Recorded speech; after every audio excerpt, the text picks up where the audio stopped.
Good morning. My 6 children love going to parades. They may not know what the parade is in honor of, and they don't usually care that much about the floats themselves that go by. What they show up for are the Tootsie Rolls. Those 5-cent little cylinders of corn syrup. They will stand there with their hands open, eagerly waiting for the Tootsie Rolls. And when the candies hit the floor, they rush toward them.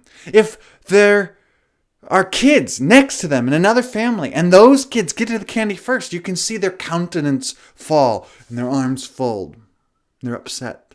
If one of their own siblings gets to the candy before them, sometimes a fight will break out. And on the worst days, they will become disrespectful and ungrateful to us. And you're thinking, what's happening here? Why are they so fixated on this? I don't care about my friends. I don't care about my family with whom I will spend the rest of my life as a family member. I just want the Tootsie Rolls. And they keep watching as each one goes by. It doesn't matter how many Tootsie Rolls and 5-cent toys they get. Each float, is this going to have some? Is this going to have some? Waiting for scattered Tootsie Rolls. When I saw that, it reminded me of the disciples in the Gospel of Mark. It reminded me of Israel in the wilderness. It reminds me of disciples today. We get so fixated on scattered blessings that we miss the real things, the important things that we should be focusing on. The kids shouldn't be fixated on Tootsie Rolls. They should be thinking about their friends. They should be thinking about their family. They should be thinking about their parents. Look, I can buy them a Snickers bar, and we feed them every day, and we give them the love that we give them every day. Who cares about these little scattered Tootsie Rolls? There's more important things, but they're fixated on the Tootsie Rolls. That happens with disciples. I'm going to link in the comments or in the description, depending on where you're watching this, a full sermon I preached on this at Rochelle a couple of years ago. And you can listen to the full sermon if you really want to see this theme in the text and developed over the course of Mark 6 through 8.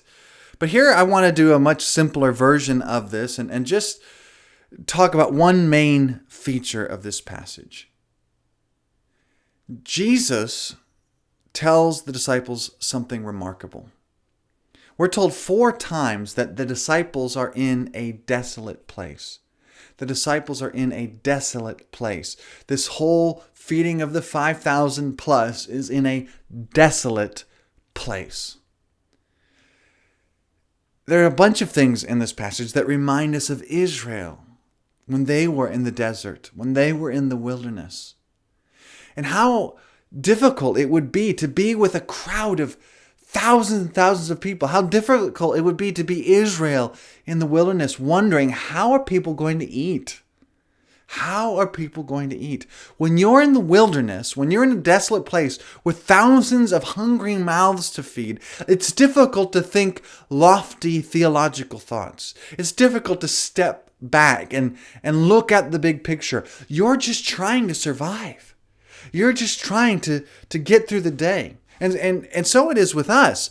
The reason sometimes we get so fixated on individual scattered blessings is because life is a spiritual wasteland. Your marriage is going terrible, and you've Googled advice for marriage, and you've read all of these books about marriage, and now you're wondering, Jesus, do you have any blessings for me? Do you have any marriage advice for me? You get in crushing debt, and you read Financial Peace, and you've watched people on cable news, and you've tried to figure out how to get out of this financial situation you're in, and you're wondering, maybe God has some scattered blessings. Maybe God can help me with my debt. That's how Israel was. Everywhere they go in the desert, they're wondering, what are we going to eat? What are we going to drink? How are we going to survive if people attack us? And that's how the disciples are in the Gospel of Mark. They come to a desolate place and they are here with all these hungry crowds and they don't know what to do. They don't know how they're going to feed them. And then a little while later, after this, they're in a boat and it's really windy and they're having a hard time getting back to shore. And then they see Jesus walking on the water and they're thinking, how is he doing that? They don't see how Jesus could do something like that. And then later on, they're hungry again and the crowds are hungry again. And the disciples are saying, I don't know how we're going to feed them. Again and again, the disciples keep looking for scattered blessings. They keep looking for little gifts from God, miracles and signs. Because Israel, whenever God showed up for them, didn't think about the bigger picture. They were so focused on their desolate situation that all they know is that when God gave me bread, he gave me bread today. But who knows about tomorrow? And who knows about another place? The disciples, even though they see the feeding of the 5,000, don't realize what God expects of them when the 4,000 are hungry. And so many of us come to different situations in our life and we wonder if God is going to show up, and we sure hope that he does. But all the while, we're not seeing the more important truth. That in the desert, we need more than scattered blessings. In the desert, we need to realize that Jesus is life. That's what Israel should have realized in the Old Testament. God is life. And the God who can bring manna to us is the God who can give us water in the desert. And he's the God who can defeat our enemies. And he's the God who can bring us into the promised land, because the God who can give you manna in the desert must be God. He must be the God of all life. The disciples, when they followed Jesus, should have realized he's not just a teacher. He's not just a prophet. He's not even just a Messiah who can feed 5,000 and then 4,000 and then do all of these miracles. He provides a life far more abundant and satisfying and eternal than just the next miraculous meal. We need to realize Jesus is more than just marriage advice and financial peace and those kinds of things. Jesus is life. But the thing I really want to point your attention to is not just that Jesus is life always. I also want you to see that once you realize Jesus is life in the desert, and Jesus is life in a desolate place, and Jesus is life in your time of crisis, you have a responsibility. The reason I was thinking about the feeding of the 5,000 this week is because at Rochelle, we're going to be meeting for the first time in our parking lot in our vehicles, because that's all that we're being allowed to do right now. And I was thinking about the logistics of having the Lord's Supper like that, and of trying to sing together like that in these groups.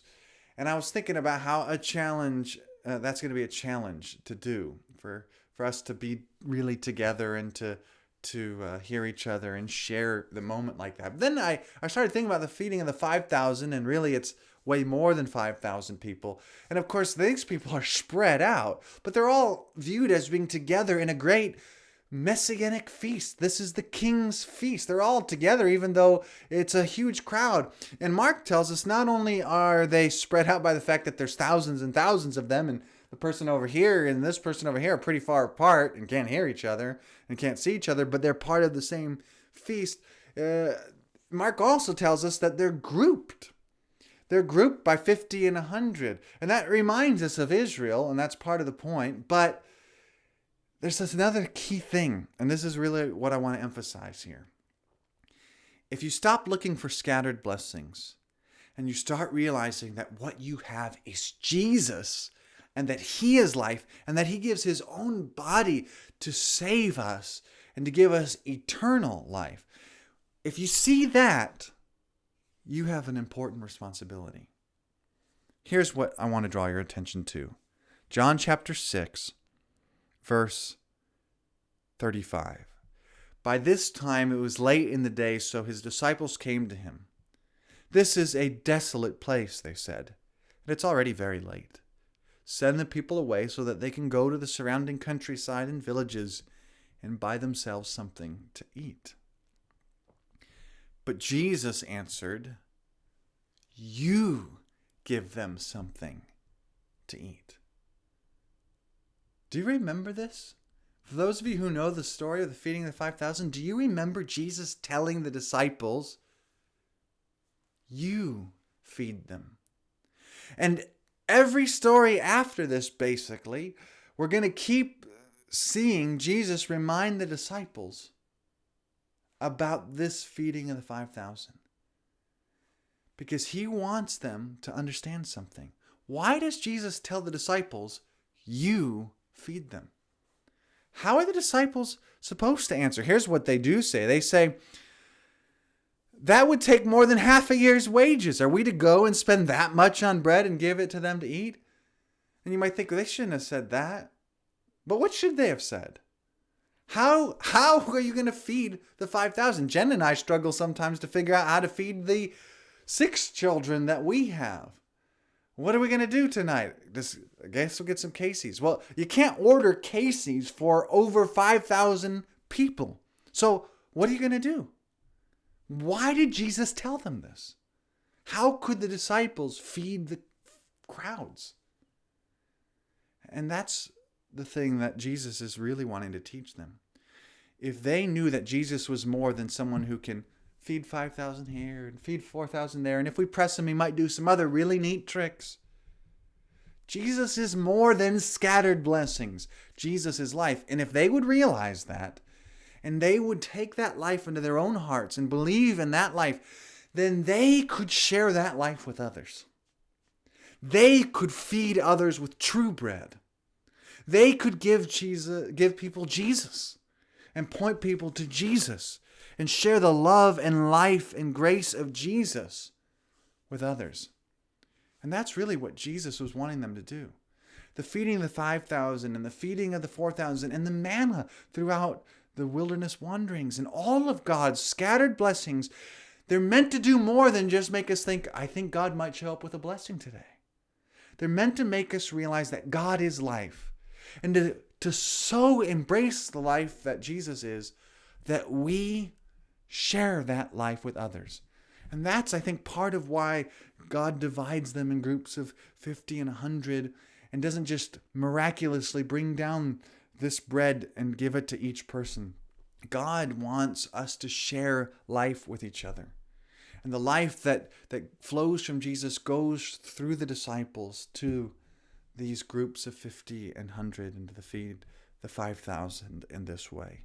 And that's what we need to do as well. We're going to be in our cars this Sunday, each family by themselves, and it's going to feel scattered and frustrating, but we're sharing Jesus. When we eat and drink the Lord's Supper, we're going to be remembering that Jesus is life.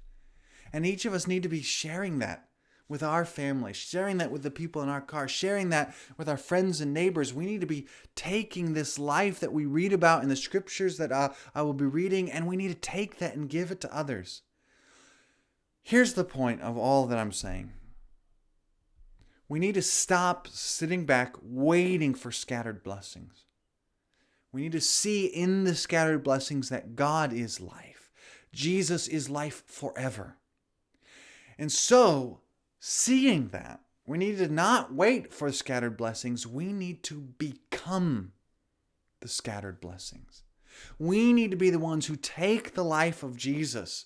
That wherever there are hungry people, wherever there are hurting people, wherever there are broken people, God sends us out with the life of Jesus to find those people and to meet those people so that people could see in our love, so that people could see in our self-sacrifice, so that people could see in our service and our grace the God who is life always. The God who is life everywhere. Now, I trashed my children at the beginning of this, but as they mature and as we instruct them and as we deal with these very worst examples of the parade times, the children do realize what really is life. A Tootsie Roll isn't life. Your brothers and your sisters matter a lot more than Tootsie Rolls. And you don't need to be going crazy to get more Tootsie Rolls. You have us. You have mom and dad, and we love you, and we can give you whatever you need. And we'll always be there for you. We love you. And when a child realizes that, and they're secure, and they're grateful, and they're remembering what they have in the love of their family, then when the candies come, and the older, more mature kids realize what they already have, they don't go rushing toward the candy.